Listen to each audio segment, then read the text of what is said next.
ঢালিউডের খল অভিনেতা ডন বেশ কয়েকদিন ধরে আড়ালে ছিলেন, কারণ চিত্রনায়ক সালমান শাহর মৃত্যুর 29 বছর পর আদালতের নির্দেশে হত্যা মামলার সালমানের সাবেক স্ত্রী সামিরা হক সহ মোট 11 জনকে অভিযুক্ত করে গত অক্টোবরে রাজধানীর রমনা থানায় একটি মামলা করা হয়েছে।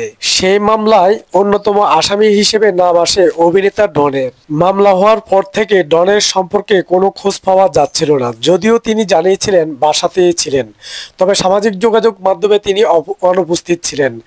অবশেষে ডন ফের সক্রিয় হয়েছেন সোশ্যাল মিডিয়ায়। ফেসবুকে ফিরে তিনি একটি গান পোস্ট করেছেন। ক্যাপশনে ডন লিখেছেন, 50 জন বন্ধু বান্ধবীদের জন্য উৎসর্গ করলাম। গানটি পোস্ট করার পরই তিনি বেশ প্রশংসা পেয়েছেন মন্তব্য করে। সালমান শাহ হত্যা মামলার এজাহারে উল্লেখ করা আসামিদের মধ্যে আছেন সালমান শাহের স্ত্রী সামিরা হক, ব্যবসায়ী আজিজ মোহাম্মদ বাই, লতিফা হক লুসি, চলচ্চিত্রের খল অভিনেতা ডন সহ মোট 11 জন। পাশাপাশি অজ্ঞাতনামা আরও কয়েকজনের নামও রয়েছে। সালমান শাহ হত্যা মামলার পুনরায় তদন্তের নির্দেশ দিয়েছেন আদালত।